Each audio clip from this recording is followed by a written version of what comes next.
I have 120 orders to ship out before Christmas, so come along with me to work on everything. I was working on these charms and magnets a week before Christmas because I got some pretty late orders. By the way, I did not sculpt all 120 orders within a week. It actually took me about 2 months to do it because I'm a very slow sculptor. I'm currently working on my bento magnet. This is my favorite design, and I was also really pleasantly surprised to learn that it's also you guys' favorite designs because it got the most orders. But it's also one of the most difficult magnets for me to make because there's a lot of little characters in this one magnet.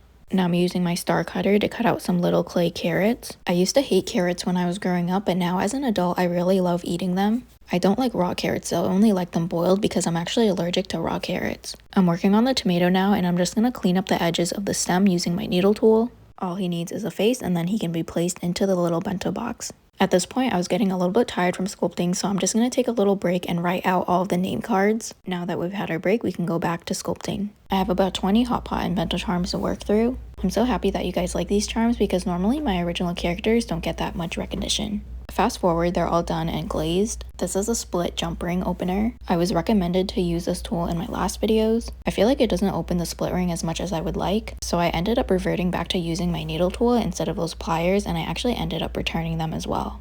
I'm glad that I still tried it out though, because now I know what works for me and what doesn't. I don't know if you guys remember, but a few videos ago I was putting some epoxy resin in these ramen bowls. Well, now they're finally cured and I can finally pop them off the tray. Then the last thing that they need is a coat of UV resin. And last week I also finished glazing over 80 charms for my bookmarks. This is the custom stamp that I got made. I'm just gonna prep a few shipping boxes. Now it's finally time for all of my creations to go to their new home. Extra close up of the bookmarks because I'm really happy with how they turned out. I write out what each person ordered on the back of my shipping label so then I can lay them out like this and have an easier time packing. By the way, I was re-watching Avatar: Last Airbender and I completely forgot about how amazing the show is. After my creations have been packed in their little box, I'm just gonna wrap it with some honeycomb paper.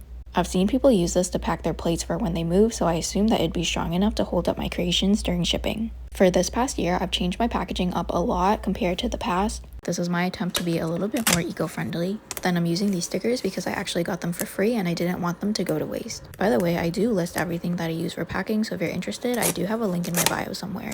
This is how many boxes I packed before I ran out of free candy. It's the next morning and I finally got more candy. I went with these caramel ones. Everyone says that's grandma candy, but I don't care because it tastes good to me. Then I could finally pack all of the remaining orders. My other Daiso tote ripped, so I had to get a replacement. Everything is ready to go, so now it's time to head to the post office with Bean.